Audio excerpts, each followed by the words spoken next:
Piano teachers. 2 notes I like to give to my piano students when we first learn to play the interval of an octave.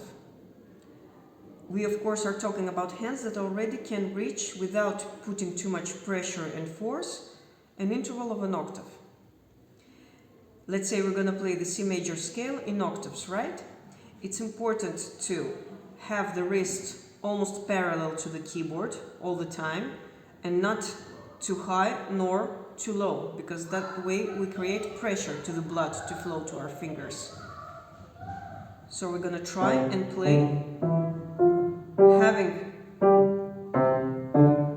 the wrist almost parallel to the piano keyboard, with some smaller movements and not very big nuances like that. So what I tell them is they have to play an octave, right? C, C, D, D, E, E. I don't just ask them to play this, but to focus on grabbing the inner walls of the inner keys. Here I'm touching the B key from this side, and here the D key. Because this distance is a lot different than this distance. Although I'm playing again the same octave. This is much smaller than this. So I ask them to focus on grabbing the inner keys that surround that octave, and not just play indifferently the same keys with their first and last finger. And the second note is for the use of the 4th finger on the black keys. We of course can also use, let's say we're going to practice the chromatic scale. We of course are going to also do this to learn to play the black keys with the 5th finger, because this is also needed.